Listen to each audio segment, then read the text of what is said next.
was brought to you, everybody, That's by Tony Davis. Tony Davis did that masterpiece of video editing. Well done, Tony. Well done. Thank you so much. Welcome, everybody, to another episode of Retireholics. You may not know this. You probably do. It probably seems very common sense. But Robe Guy is a big thing. Robe Guy has. I'm not wearing my robe right now. Robe Guy has fans all over the world. Really, I am getting blasted with messages from people who want to know things about Robe Guy, want to know more personal things about him, and get to know him and such. You're making all of this up. When we go to conferences, everyone's like, "Where's the Robe Guy? Where's the Robe Guy?" Yes, Greg, he's an influencer. Yes, the Senso, he's huge. Tony's a fanboy. I wrote a song about Robe Guy's fandom, and I got to switch to circle mode here on my mic. But it's a song, a story of Robe Guy and his fanboy Hackler. You turned on your original sound, right? In Zoom. It doesn't let me. Yeah, original sound on. Good. Okay. It's a story of Robe Guy and his fanboy Hackler, a story of forbidden 401k love. And let me pull up my music here. Here we go. Okay. And boom.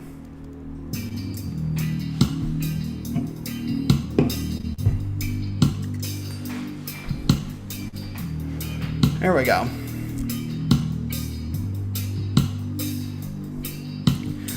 Young Robe Guy, the subject of fanboy fantasy. Hackler wants him so badly. Drunk stock tips in his dreams. On LinkedIn, he's stalking. This boy's an open page. Direct message, he's so close now. Hackler makes twice his wage. Don't stand so close to Mark. Don't stand so close to Mark. His robe is so smelly, you know how bad it get. Sometimes it's not so easy to drink so much you forget. Temptation, frustration, so hot that Robe Guy. On a scooter, he's flying, he will get a black eye. Don't stand so close to Mark. Don't stand so close to Mark. There you go. Okay, let's see. I missed that gem, JD. I apologize. You missed it? I couldn't see. Yeah, I had to run. Dylan got bit in the face by my dog because she was eating his napkin from dinner and she wouldn't let it go. And then I heard her snap and then Dylan start crying. All right. Well, you can take him to the hospital after the show. Your priority is the show. Just tell him to put a rag on it or something. I got to get out of circle mode. Hang on. Last week's chat bar champ, Daniela Moisesev. Your DoorDash order should have arrived. Let's see what we got you here. Let me pull up the list. We got you from the old Chick-fil-A, a spicy deluxe sandwich with pepper jack, a Chick-fil-A chicken strips, a Chick-fil-A chicken sandwich. I put a little mayo on there for you. Cookies and cream milkshake, a spicy Southwest salad, an 8-ounce Chick-fil-A sauce. I thought, maybe you just want the sauce to keep around, a gallon of lemonade. Yep, they sell gallons of lemonade, so that's good. Mac and cheese, and some Chick-fil-A waffle potato fries. So There you go. Last week. Do you set a budget when you do this, or you just start picking from the menu and whatever it is? I just try to find the weirdest shit and some stuff that they can actually have for dinner, and I don't know. If there's something weird there, I want to pick it. But... Did you do a calorie calculator on this one? No, I didn't. But it's got to be up there. It's got to be up there. I think it's above we will be the daily limit. We will be playing Chap Our Champion today, so guys, get ready for that. And you out there, you know how it works. Yeah, blah, blah, blah. Beer of the episode, Mark. You got beer of the episode honors this week. Yeah, it's... what you got? I'm going to try to angle it to the camera perfectly, because there we go. Numb Oh, yeah. and number. Oh, and they even got the Hazy. dog van on there. Mm-hmm. Oh, It's yeah. a wagon wagon. Good stuff. Can I ask a question?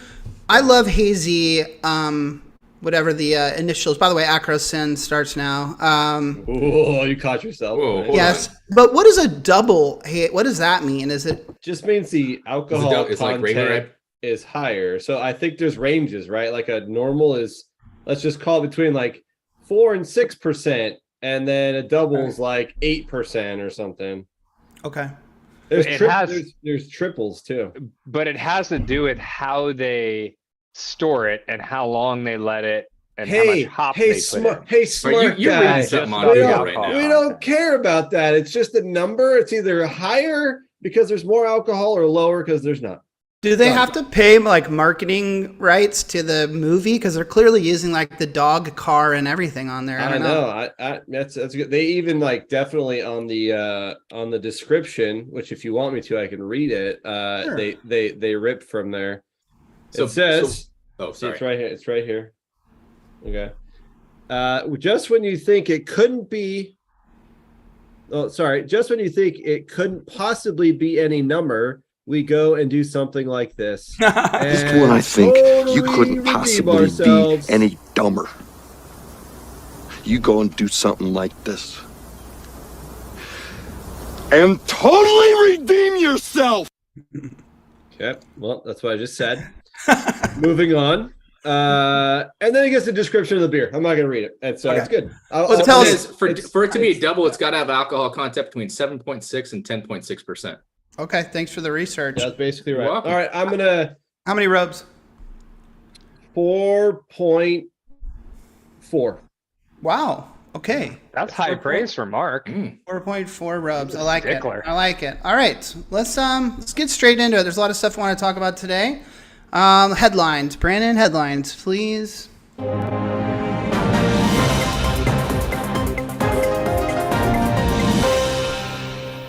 I've put together a list of headlines. The first one you can throw up there, Brandon, is participant data claims dismissed in excessive fee suit. But I've grabbed a bunch of stuff from the old Nevin Adams, and as I kind of research what Nevin's been up to recently and the articles he's been written, I was blown away again at this man's dedication to his craft. He has got so many articles out there. Many of them are very detailed. He must put tons of hours of research into them. I'm not sure how he has so many hours in the day. Let me ask you, Mark, Nevin Adams, all this researching, all this writing of 401k articles, does he have a life or a more pathetic 401k nerd existence? No, I think he's got a great life. I think he has people doing it for him. Yeah, You know, he's got people. He's got to the level of he's here. He's fucking this is gonna be here. good. Well, you know what? Maybe we can ask him himself. Maybe that's why he's on the buttons. I knew something was up when I saw that. Where is he? Turn on your camera for me, Nevin. Everyone, that's my special surprise. You lucky son of a bitches. We've got Nevin Adams here today. Hey guys. Hey, I was trying to great. Mr. Nevin. I was trying to Looking bait good, buddy. Yeah. I was trying to bait Robe guy into saying something negative about you, but he wouldn't. He took the high road. Oh, he Well, wouldn't we wait did. till I We was said here. He's plagiarizing his content, saying it's all from him, even though somebody else is clearly doing all the work. First off, I didn't say that. You did. Those were your words exactly. Okay, sure. Let's answer that question. I honestly mean that, Nevin. I kind of put you in like the Michael Kitces category of people I don't understand how they get all this work done. All the research, all the writing, all the content that comes out. So let alone your LinkedIn comments, which to me are many times well thought through and on point with the subject. And so, is Mark right? Are you getting help, or are you doing this all on your own? No, I got help. We have staff, but the stuff that's got my name on it is me, and it's all me. And nobody would write that long on a story on the internet except for me. And I wouldn't let anybody who works for me write posts that long on the internet for me. Speaking of which, Nevin, this article recently, several days ago, August 26th or whatever, participant data claims dismiss an excessive fee suit. I read through this whole one, which is usually pretty difficult for me to do with your articles, but I went start to finish on this one. Just go down to the bottom where it says what this means. Right, I do at the end. That is great that you do that for us surfers. You put a nice summary at the end of every one of them. I do make you go to the bottom of the screen because screen time counts in our metrics. So good. No, I think this is a big deal, and I've got a little bit of a... We need to talk about that. I'm more interested in that tracking. Go on. What? Okay. I think we got a little bit of a theme going on here, which is I feel like the tide is churning a little bit. And am I crazy to think that the courts are starting to rule in the favor of plans and providers and not the plaintiff attorneys like the Schlichters and stuff? Am I reading too much into this, or do you see some of that happening? No, that's definitely happening. It's it all sort of turned. I mean, I think a lot of people with the Northwestern case came out, and the Schlichter guys got a victory of sorts, not really completely, but sort of. I think a lot of people, the most optimistic people, said, well, this probably won't change very much. But instead, what's happened, and it's all coming out of a case in the Sixth Circuit, it has to deal with a organization called Common Spirit. It's getting cited all the time now. And they basically said it's not going to be enough for you to just put up a list of plans that are same size and whatever fees numbers you're going to put out there. You're not going to be able to get away with that anymore. You're going to have to talk about the services that people get for those fees. And that's a whole new level of threshold. Now, there was a case that I wrote up last night where they said you can do that with investment fees, but not record keeping. Record keeping, Share class. What the services you get for the fees, that comparison matters. And the clear sense right now, at least in the circuits in the Midwest, seems to be sort of raising that plausible standard. Now, the Ninth Circuit's still going the other way, out where you all are. So you need to work on them a little bit. But yeah, it's definitely moving. I want to go into a couple of those, and I've got another interesting article around that we can talk about. But let's talk about this one about the participant data first, because I thought this was really interesting. This is the Burkle-Hammer versus ADP Right. case. Well, I think that counts as their name. I know it stands for something else, but anyway. Still got a drink on it. Yeah. This is one I thought was really interesting because the judge, I'm trying to find her name here. Judge Esther Salas. Let me read for you from your article, Nevin, mostly for the people listening. By the way, you won't find that in everybody else who writes this shit up. I put the quotes in so you can do just what you're getting ready to do. It's awesome. It's awesome. Yeah. Here's a little quote from her. That the fiduciary defendants breached their fiduciary duties by disclosing plan participant data to Voya. This is what the plaintiffs were hoping to prove, which used through an acronym I'm not going to use, but the Voya Financial Advisors, the data to sell non-plan retail and expensive investment products to the plan participants, and that the defendants' transfer of plan participant data to Voya constituted a party in interest transaction prohibited under 1106A1D, a conflict of interest. Judge Salas goes on to say that the plaintiffs do not offer a single case supporting their fiduciary breach claim. Not a single case in court has been held releasing confidential information or allowing someone to use confidential information constitutes a breach of duty under ERISA. It goes on to say that if you're not sharing information, I'll drink for that. If you're not sharing data with the record keeper, Voya in this case, then you're probably doing a disservice to the participants in the plan themselves. I mean, this is a big win for companies out there that want to cross-sell, and I know Mark loves this term, want to monetize the participant. And I know this is just one judge one case, one thing, but it does seem to point towards participant data is not a plan asset and people can start to sell this type of stuff.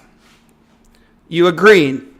Well voiced. Yes. I think if you go back to before this, when the Schlichter folks, which again, to their credit, they're always looking for new angles. When they sort of introduced this concept, I have yet to find a credible ERISA attorney who would line up with the idea that participant data.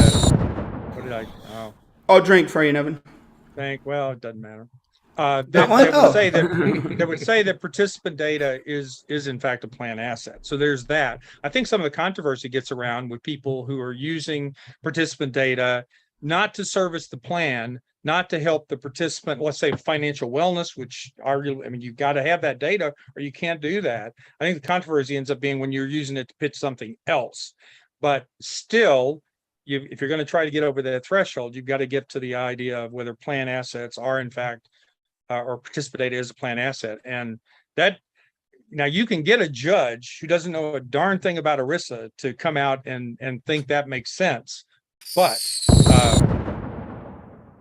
man, I'm out of practice.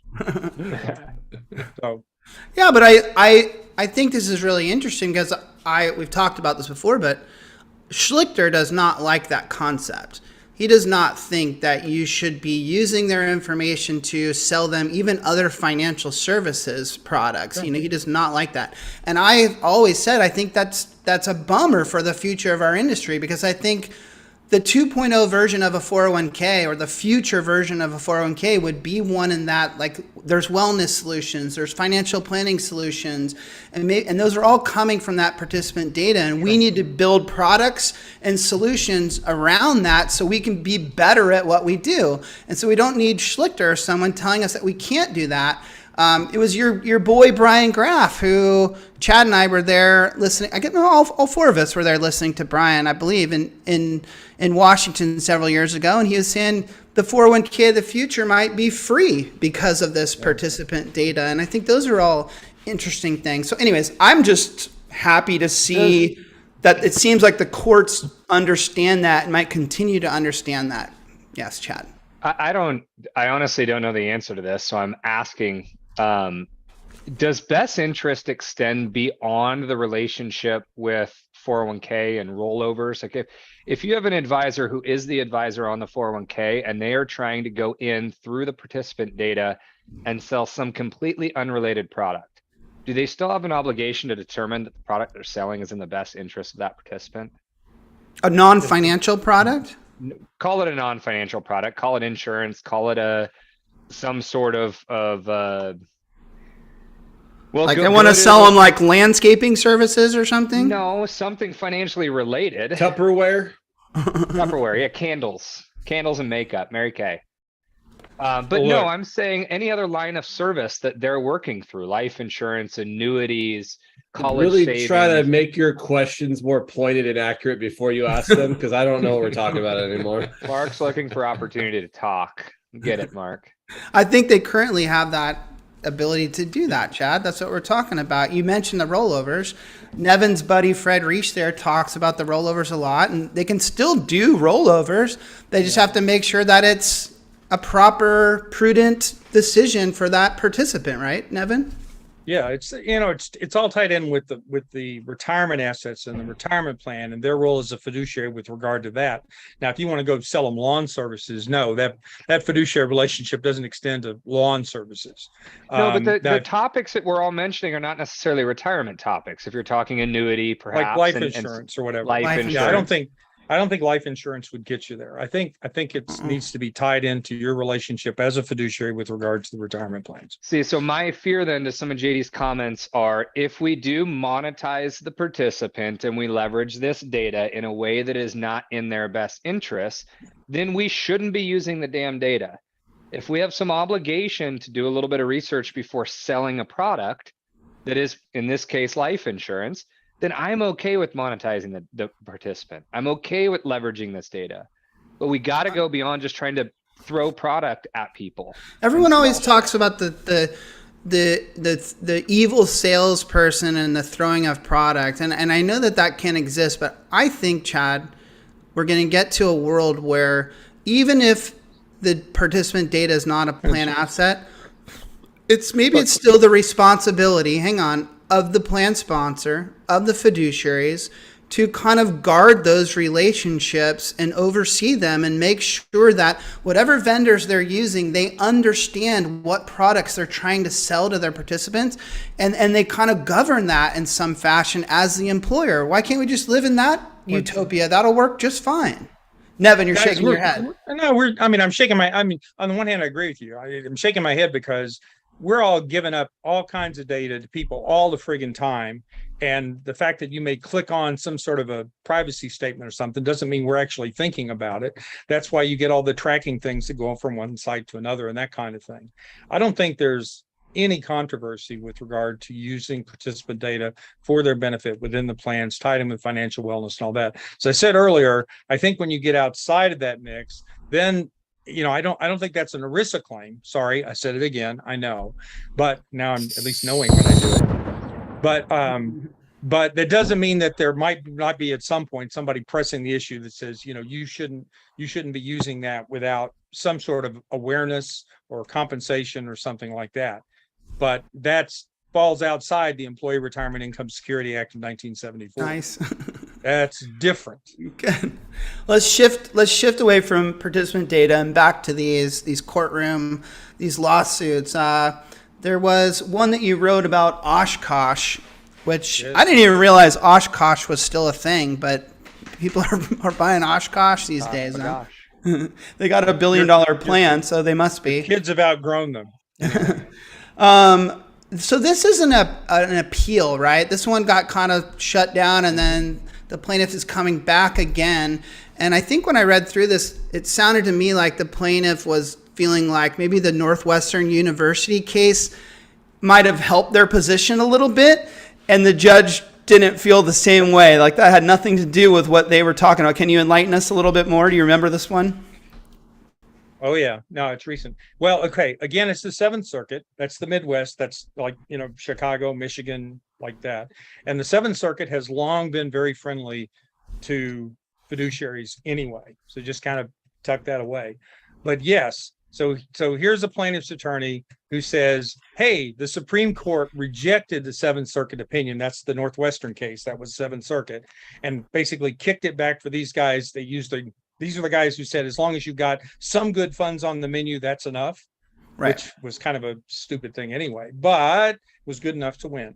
So he says, sure, that kicked it back. So he obviously didn't actually read the opinion and pay any attention. He just said, well, they didn't like the Seventh Circuit's decision in an excessive fee case. So I'm going to go back and basically tweak my arguments and bring in references to the Northwestern case in an attempt to bootstrap my loss into a win based on that.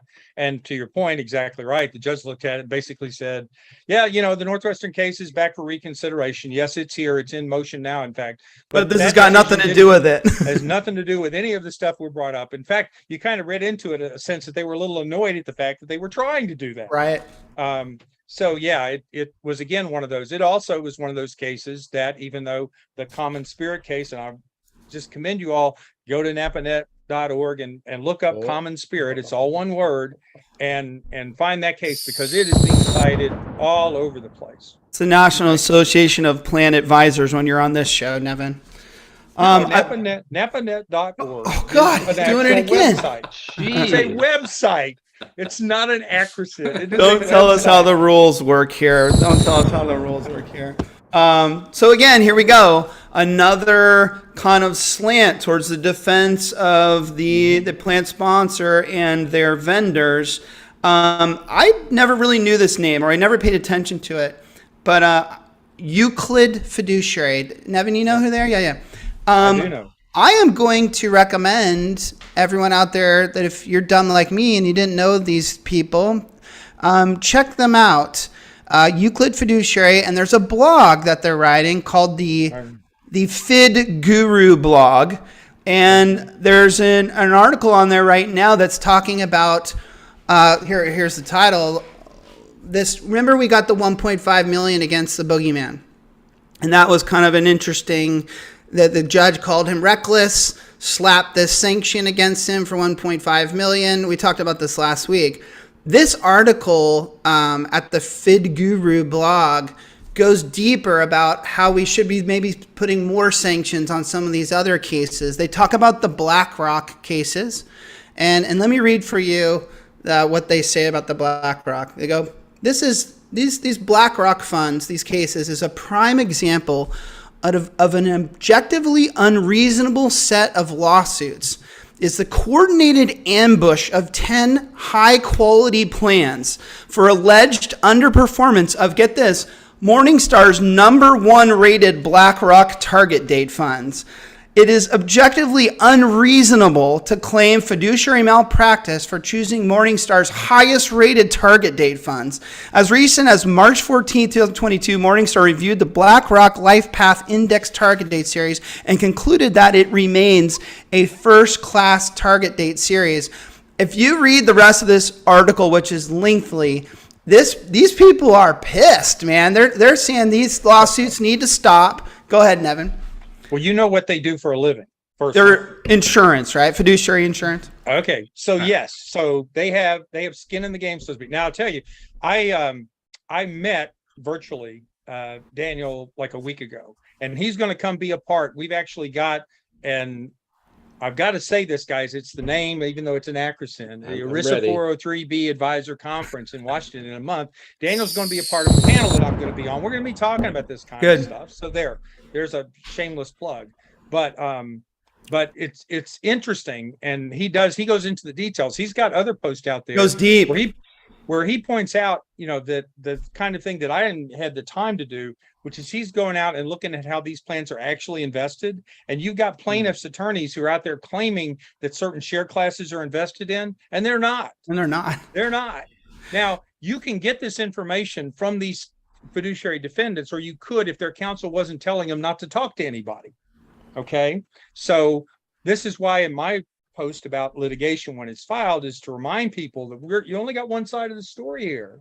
There's another side, and unfortunately we can't usually share it with people until it actually comes to court and we get it out. But Daniel and his firm, they are in a unique position not only to see this stuff but to be aware of what's going on. So I will double down on your recommendation, JD. Yeah. It's great fodder, really. Yep, he hit my radar. I dug deep into it, and I was like, "Who is this guy? Like, this is good stuff, man."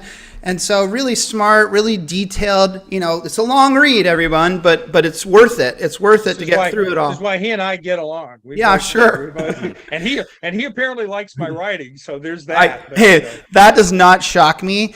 But when I print and read your pieces, it reminds me of when I was in high school and I'm reading a textbook. I have to go back over it 3 or 4 times to understand what was actually said, but I get through it eventually. No, I highly recommend that. You're not reading the whole thing. You should have to read the cases that I do. I bet. At late hours. Right. That. Yeah, I bet. Yeah, I can only imagine. He also made mention. This Euclid blog that I liked is we've been saying it on this show, and some people have been telling me that it's not true, but it is true. A lot of these lawsuits have been bringing performance into the narrative. And he said a really smart thing. He said, you cannot sue based on less investment gain, meaning like we do not live in the right world. Like, we would be upside down if you're suing plan sponsors and their vendors because they could have been in that fund and it would have done better in a 5-year return. Share class aside, I get that. But we cannot live in a world where we're suing because, well, you should have been in that fund. You would have performed better. Like, that's crazy talk. And they're doing it. No, they're suing. They're not going to win. They're not going to win. I'm not aware of any situation out there where any court in the land has ever basically applied a 20/20 hindsight kind of thing. As long as you got that prudent process in place, it's documented, all this kind of stuff, you'll be bulletproof against that kind of crap. That's why these suits, they're just throwing it up and seeing if they get one settlement out of this group of 11 suits, maybe that'll be a nice payday for them. But tell me, kind of silly. Well, as we move on here, Nevin, from these lawsuit stuff, but I mean, tell me that Schlichter sanction, say that 10 times fast. Schlichter sanction. Tell me that isn't a deterrent to some of these copy and paste. You don't think they're worried that they might get slapped with something? I got asked that question by one of my friends, like the day we wrote up the fact that the 1.5 million had come out. But as I pointed out to them, and I posted this on Tony's, Schlichter's made like $500 million or something. Is that what you're telling me? I mean, you know, this wasn't new. This judge applied this sanction to the Schlichter law firm in September of 2020. Okay. What took this long to come around to be recently decided was there was some dissension with and I forget their name, the co-counsel with Schlichter, wanted Schlichter to have to pay the whole thing as opposed to them being stuck with it. So there was a battle over, no honor among thieves or whatever. Who's responsible? There was a battle between the things, and that was the kind of thing that the judge was citing. So in September of 2020, there had already been this pushback, this 1 point, which by the way was limited by the judge. This doesn't begin to recover the cost that the folks at Great West and Empower dealt with. The judge put a cap on it as 1.5 million, and that was in September 2020. And I don't know about you all, but I haven't really seen things slowing down. So yeah, he didn't take his foot off the pedal. So him or anybody else. To John Sullivan's point in the chat bar, he said, 1.5 is minuscule compared to what he's made. I can't remember what Schlichter's brought in fees, but I want to say it's north of 500 million. Someone fact check me on that, but Sullivan, it was last week or the week before I put your article on here where I thought you had called Schlichter reckless.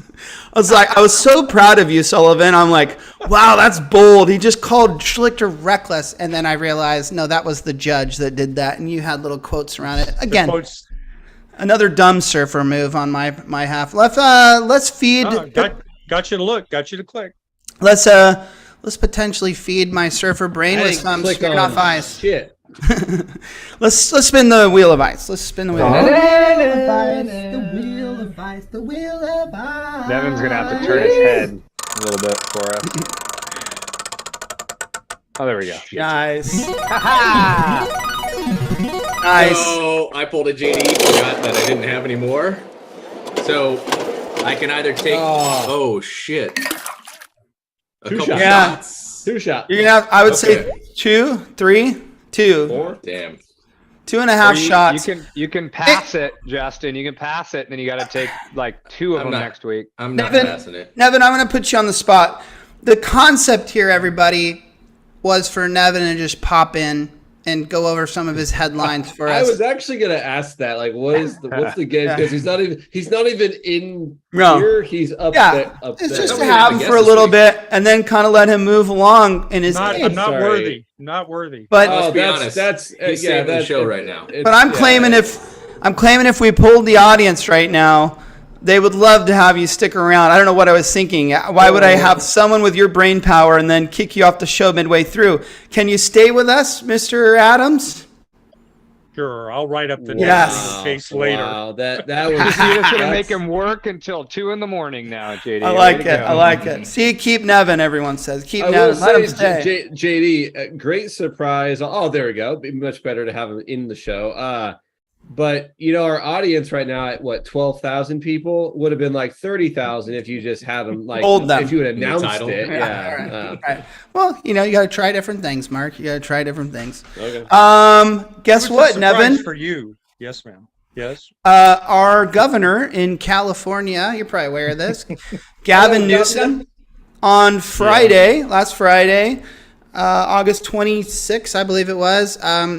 Signed into like an amendment. Find your notes, JD. But anyways, I'll just go right to CalSavers, our state-run plan. Yep.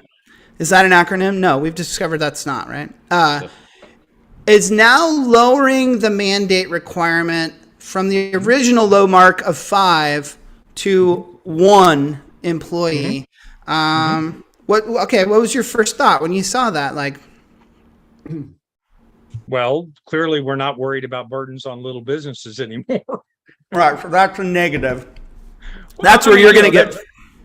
Well, look, there's no magic if you work for a company, there's only 5 of you there. Your need for retirement is no less than if you work for somebody who has 10 employees.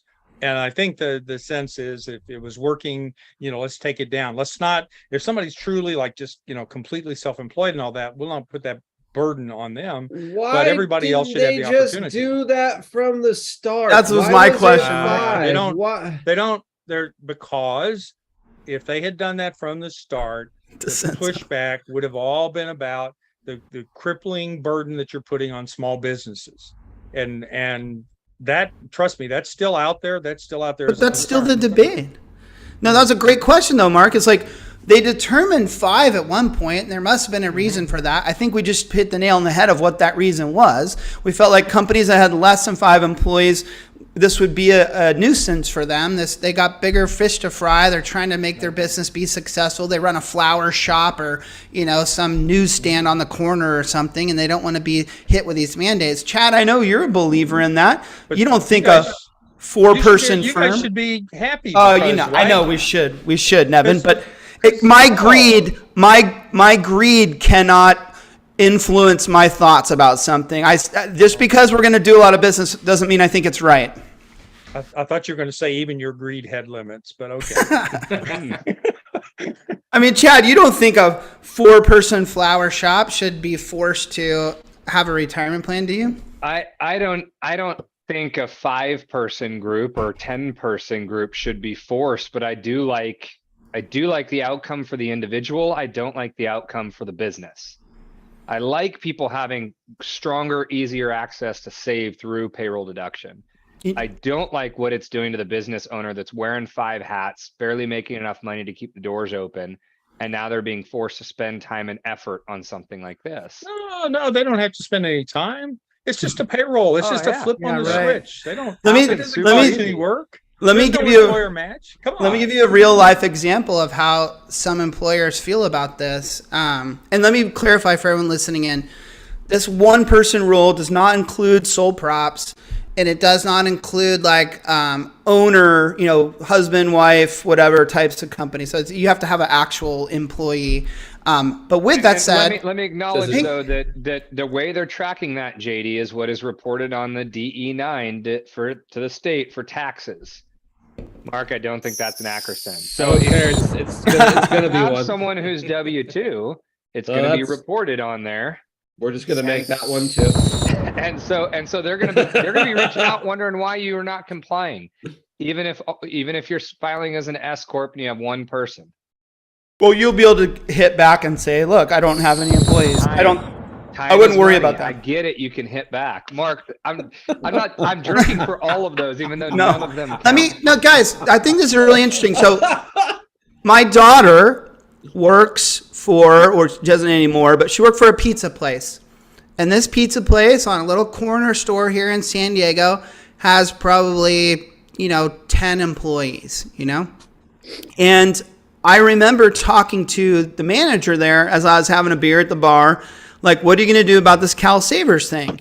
You should talk to your owner about maybe putting in a 401k plan. And I never followed up, never came to fruition. And then I find out that I asked my daughter, did you guys put CalSavers in place? And she goes, I don't know. That's weird. My daughter's a smart chick. She goes, I have to think about that. Like, I don't remember anything coming up. Then she came to me later and she showed me a text message from her manager. And it said, hey, we had to put this state plan thing in place. And this is a group text to all the employees that work this little pizza joint. But he said, but don't worry about it. You guys don't want to do that. So I'm just going to assume that you're opting out of it, that you don't want to do it. That was the thing. And so my point to you is, do you think that's an isolated situation? I bet you that's happening all over the fucking place. Like, you know what else I think would be fun? I don't have the time for it, but if I could just start walking into like small businesses with 10 employees, 7 employees, 12 employees, and ask them like how CalSavers is going, like how's it working? Yes, I think you'd get a far different message than you get from the the tokens at CalSavers saying that everything's going so great. I think you're going to find a lot of deceit. I think you're going to find a lot of not rule following. And I think you're also going to find a lot, to Chad's point, a lot of businesses that are like, I don't want to fucking do this. This is a pain in my ass. I can tell you, JD, confidently of all the groups that we've been bringing on where we're having the conversation that have already adopted CalSavers are very clear saying it is so difficult. Really? We don't even want to put up with it anymore. We've had a few. Yeah, never mind. Go ahead. And they're Chad. moving I've also had the flip side though, because I don't want to be super negative on that. I've had the flip side where same kind of deal. They're flipping to a 401k next year, but they're like, yeah, we did CalSavers for the last 8 months. Like it's been going fine. It's fine. But we're just seeing an issue with like trying to hire people. Like they're like, I want like 401k is coming up for people they're hiring that they're like, I guess we're going to change because we want to make sure people have the benefits they expect. But the human resources person's like, it's going fine. Well, there we go to Nevin's positive point where he's saying, JD, why are you so negative? And we'll end this with this: is it is right that thank you, CalSavers, for even if you're frustrating some of these small employers, at least you're getting them in that headspace of realizing that maybe they have to be responsible for something like this. You're getting participants in kind of the investing headspace as well, as like getting used to investing for the first time. And it's only going to do good things for our industry. So to Nevin's original point, I should be a fan of it. I should be a total fan of it. It's going to buy me another Lambo or two. So like I should be all for it. But I just think there's some flaws to it. That's all. That's There all. is. Well, that's why the opt-out rates are ginormous, and they really are. I'm not familiar. In fact, I'm planning this weekend to spend a little time with CalSavers data and see. But Oregon Saves, which I have spent some time with, has like 40% opt-out rates. Huge opt-out rates. 40%. And the number of participants, they count the number of people, and if you ever did the math on the assets divided by the number of people, Yeah, I it's think that number looks a little so funky. low. Well, and worse than that, because the people on their roster who actually have a balance is like 30%.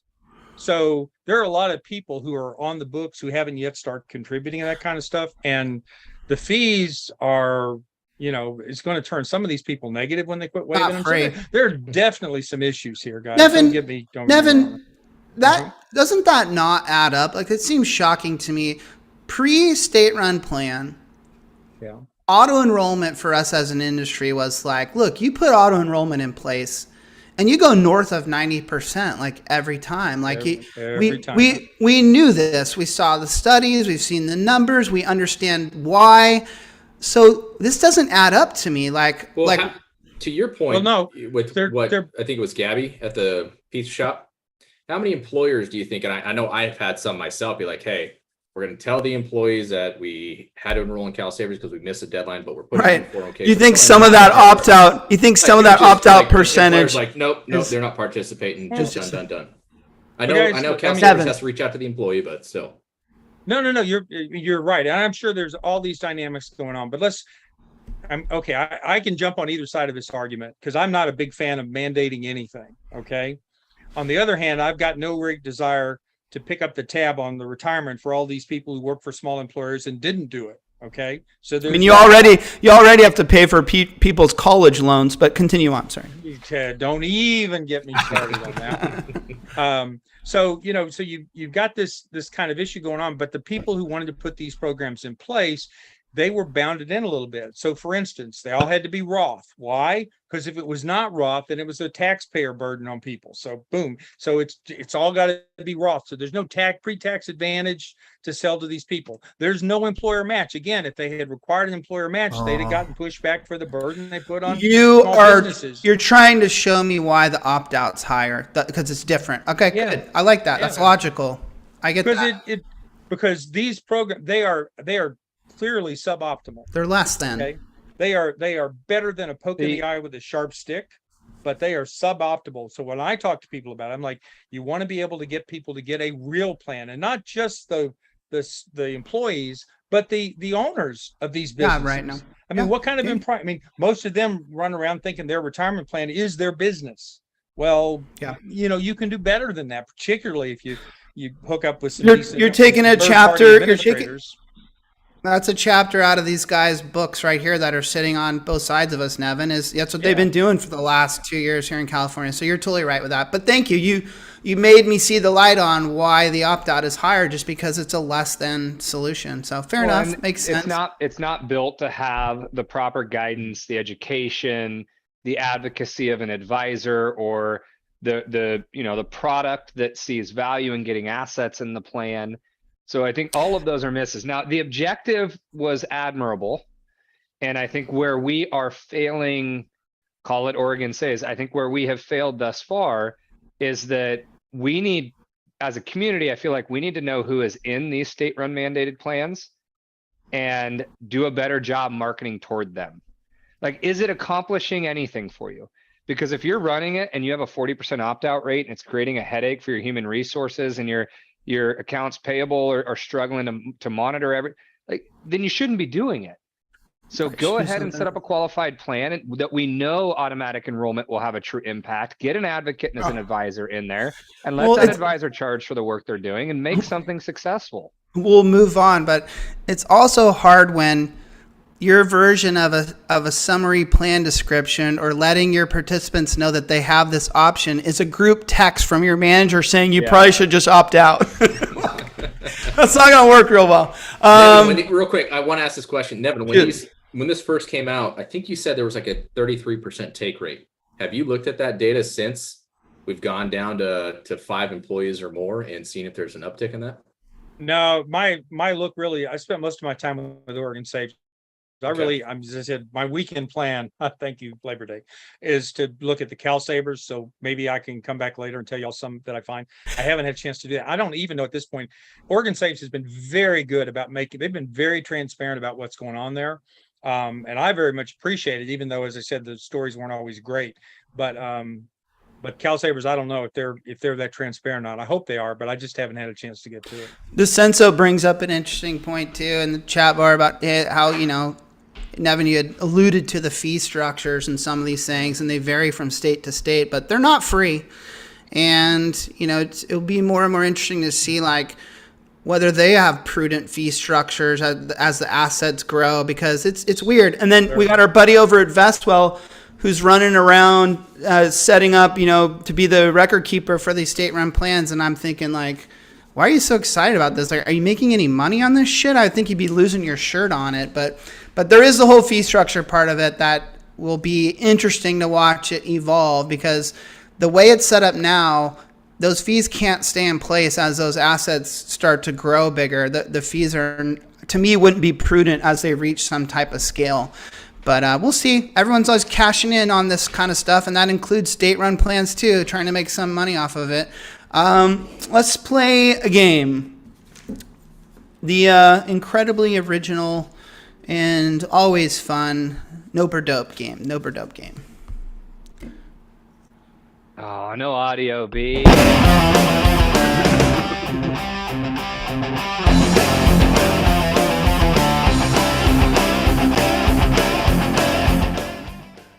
Chad called me the other day. I think it was yesterday. And I didn't pick up, Mark. I saw it was Chad. It was ringing. I'm like, I'm not picking this up. The reason why I didn't pick up was because I felt awkward answering the call because I was sitting on the toilet doing a number 2. So, Nevin, Nope or Dope, do you answer someone's call when you're on the toilet? Only one person. What?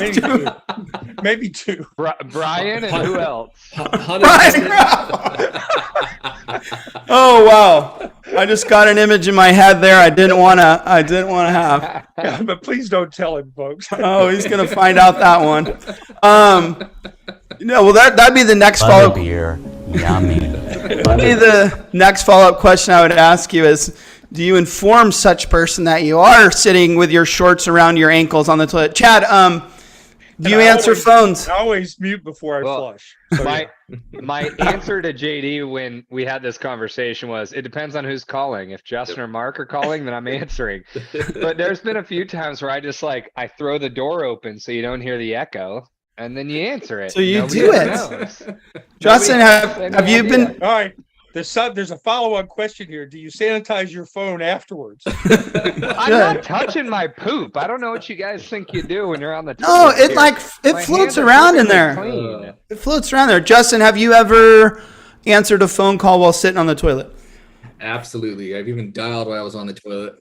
Made an outbound. You made an outbound call. To That's Chad's commitment. point, to Chad's point, it's typically with someone who's closer, for sure. Very close. I'm not going to ask you, Mark. I don't want to know. You are a rude, terrible person. I don't want to know, Mark. I don't want to know. My answer is vastly different than everybody else. Okay, I want to hear it. Oh, no, I don't. I don't at all. No. You don't. You Yeah. take your phone in there, Mark. Mark, you're so full Oh. of shit. Pun intended. Pun intended, yeah. No, Get it? Justin, Full there's of maybe shit. one time that Dude, I you- did with you. One You've time. admitted to talking to me while you're taking a shit. No, I have never talked to you while. I've been like, I'm about to be done. Just give me a second. And no, Chad. Yeah, do I take my phone? Of course. I like any other person. I look at stuff So on why my are you all weird? Why but is everybody weird I about having did- the phone in the bathroom? decline. What if he fart by accident? Okay. All right. Let's move on. Let's pivot. Do you know that what's weird though is, remember when we were younger Retireholics, we used to talk about going potty all the time on the show. And I even think when we had Nevin on in Washington, we talked about bathroom toilet paper or something like that. Okay. I showed up to the office today here and I opened the freezer and there was this beautiful row of that Brandon had put there. I didn't know, Brandon. Thank you very much for doing this. Microwave burritos just lined up at the office. Nevin, I'm thinking going down to a nice restaurant and getting a burrito is the way to go. But how do you feel about the plastic wrapped microwave burritos in your life? Are you nope or dope on those? Depends on how hungry I am. Good answer. Mark, nope or dope on microwave burritos?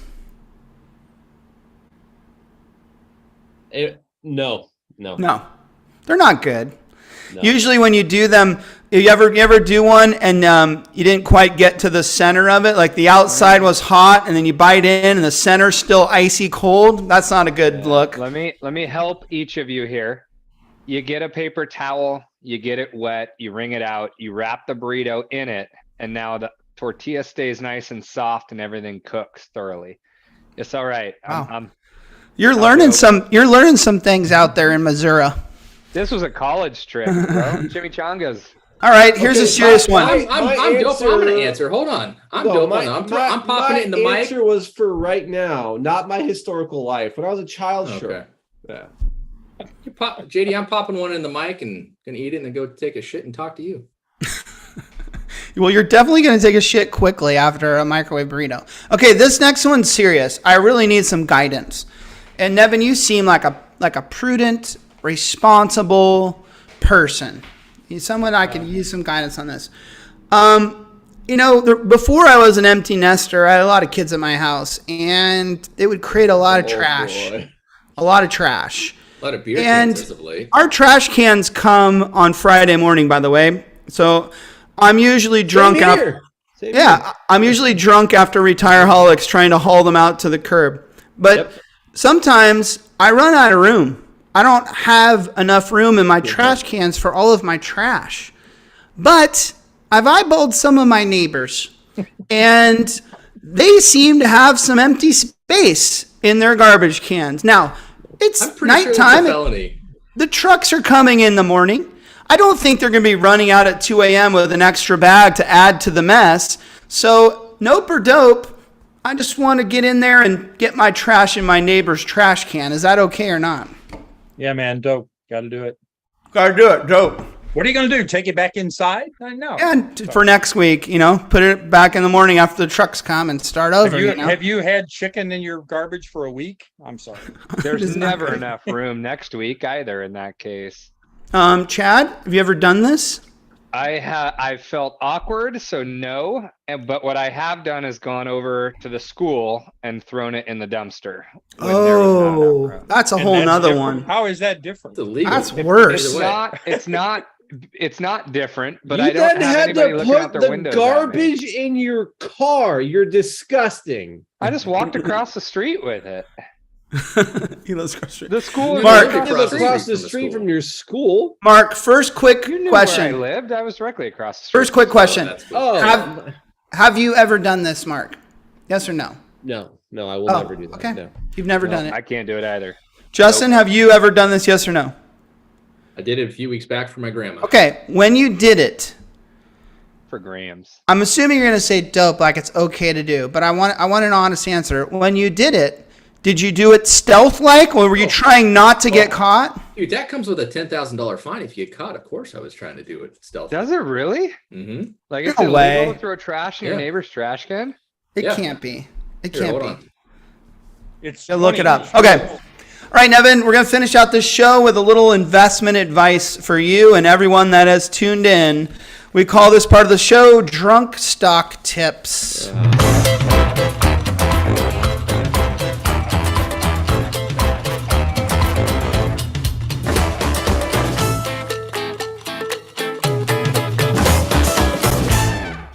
Markets have been rough, people. Like, turn on the news. It's been a volatile market out there. But you know what? One man stands above all others. And that is Robe Guy. He doesn't care if the markets are volatile because he's a motherfucking genius when it comes to investing. He told you to buy Apple when it was at 142. All of this hell of a up and down and crazy market and inflation and recession talk and everything, well, Apple's up. It's up to 157. So way to go, Mark. You're steering the people right. Netflix. When Mark told you to buy Netflix, it was south of 200 at 199. It was at 226 today. I didn't check at the close, but 226 up again. Thank Robe Guy for the fucking financial advice. He knows what he's doing. He told Chad that Laird Superfood was going to drop over a period of a month. He specifically said 1 month. 1 month later, that stock had dropped. As soon as the month was over, it went up because Mark knew that. He knew it was going to be down in a month and then it would go up. Now, Twitter. He got in a little bit of a debate with Mr. Ahrens from IntelliSense about Twitter. Mr. Ahrens was saying no. Mark was saying buy. It's been a short time. It's been a crazy market out there. Twitter's down a little bit. But Mark, if I remember, you're kind of saying, no. This is long term. I want to see this Elon thing play out. I want to see some of this stuff going out. So the jury's still out on that one. But you're crushing it, Robe Guy. You're crushing it. It's a thing of magic that I'm watching. I'm baffled by your geniusness, if that's a word, Nevin. Today's stock is Peloton, the workout bike and treadmill. I don't know if you guys know this, but Peloton obviously went gangbusters in COVID. I bought the bike. I bought the tread. Wait, did you buy the bike? Yeah, I bought the bike. You have to buy the bike. That was Yeah. Well, I thought- JD bought I the thought bike before COVID. I thought Yeah, the yeah. bike You came as had a it. gift. Did the bike not come as a gift to you? Bro, first of all, if Santa brings it, I fucking paid for it. Your kids aren't listening, are they? Yeah, so I bought both the bike and the tread, and I'm a fan. I like them. I think they're well done. But they boomed in COVID. And to Nevin's point, they have fallen off a cliff. At one point, they dropped dramatically because small animals were being killed by the treadmill, and they had to put out a disclaimer on the treadmill and redo it, and that kind of sent it down. And then they've just been missing their numbers. Recently, I think what we've been seeing is, and I'm not trying to influence you, Robe Guy, and I know that that's not how this works for you. Yeah, you just pull it out of the air. But they're now down to less people are buying the equipment and they're left with subscribers, right? And maybe that money's not floating their boat. And so they've been missing numbers. There's a lot of other people out there that are naysayers that are saying, look, COVID's over. People are going to go back to 24-hour fitness and Planet whatever the fuck it's called and go do their workouts. They're not going to be in their garage on the treadmill. But Peloton's been beaten down, Mark. It's beaten down. I mean, maybe it's affordable at this point. Do I buy it and add it to my portfolio or do I not? Well, a couple of things which are very interesting to me, which were again, you mentioned some things about animals or babies dying or whatever you said, but Baby animals. pet, whatever, Nevin. I don't listen to him. Even that show, the Sex and the City reboot that had the guy on there who had a heart attack on a fake fucking show that killed a guy, pretend their stock price dipped the next day because, again, that stupid shit like that where I'm like, they're taking shots from everywhere. It doesn't even matter if it's real or not. But my general comment is this. It's a fad. Yeah, I bought one too. I see them now on like next door apps, people slanging them for $1,000 to get rid of them. Right. I mean, I am so down on that. No, this is not a buy. Stay away from this because there will be another Peloton. It will be called something else. It will be cooler. It will be better. I heard grumblings of Apple maybe purchasing Peloton. They could have reinvigorated them slightly to bring maybe a new user interface or some cool ideas or integration with different tech. Didn't happen. I don't buy any of it because it's like any, I don't know. What was that Suzanne Summers exercise thing with the Thigh Master? The Bow Flex. It's just the next piece of shit, thing that's going to end up being a coat hanger. So sorry, don't buy it. Not worth it. I use mine, so I support it. I'm paying my fee, but it's not worth to buy the stock. No. You don't think they're going to come out with a dope rowing machine next or something? They might try. I don't really going to get the financing for that, but good luck. Yeah. You're right. I like it. When Robe Guy tells you to stay away, you listen. Thanks. By the way, that's been my first don't buy. So that's right. So now if you're all keeping track, no one Laird. Oh, hey, Mark. True. All right, that's true. Mark, can I please let you know too that to be the stock tip guy, I couldn't have picked a worse time for you to do this. I mean, this has been crazy markets, and you are somehow surviving through it all. So kudos to you. Nevin, thanks for joining us today. We appreciate it. I know I kind of suckered you into that. The check's in the mail. Don't worry, the check's in the mail. Yeah. And thanks to everybody out there for tuning in. I need to share a little something with y'all before we head into a little mini after show. We will not be here next week, and we will not be here the week after that. You might say to yourself, you fucking lazy saps, why are you not doing that? Not true. We will be working on some Retireholics stuff. And so just trust in the fact that we're working hard for you to bring you something new and different and original. And it means that we will all be together but out doing something and cannot come the next 2 weeks. We'll be back on the what's the week after, the 25th? What's the date? With DeCenso. Michael DeCenso will be our guest. Oh, no! Yeah. We better not be talking about the we can't say that word, but you know what I'm talking about. But I'm sorry. JD. I'm sorry for the non-transparent nature of this message, where we'll be, but just trust in the fact that we're working hard on some Retireholic stuff for you guys, and we'll be back. Okay, thanks for tuning in. Chapter Champion, fuck. We don't finish at 5:30 anymore. We do what we do, right? Your vote for Chapter Champion, Mark, is Brad Bartels. Brad Bartels. Brad had a solid night. Justin, your vote for Chapter Champion? He was my only vote. I'm going Brad. You're going for the nerdy CPA. I'll drink for that again. I don't know if there's anyone nerdier than Brad. I think Brad tops the list of nerdy accountants. Chad, your vote? Oh, I thought you were saying Chad tops Brad. It was Soli or Ed for me, but I'm sticking with the guy who was strong all night long, and that's Ed DiMarino. Nice. Okay. I'm going to go for DeCenso. I like it when he tries to stir the pot a little bit on state-run plans and fees and this and that. And just because he loves pooled employer plans doesn't mean I have to hate him. I just have less of an opinion of his intelligence, but he's a good chat bar guy. Nevin, your vote for chat bar champion. I'm going with Kush. Ooh, nice. Yeah. Kush was on Very a plane, nice. I think, too. Is he really? That's dedication. I think he said I like that. the best entertainment on a plane is what I thought he said. I like that. I like that. Okay, Brandon, those are our chat bar champion peeps. And let's see who's going to win. He said, Hey, I'm not. Hey, Mark, while Brandon's pushing that up, you should know that I had my TD Ameritrade account on the other screen, and I was going to buy if you told me to buy. I was ready.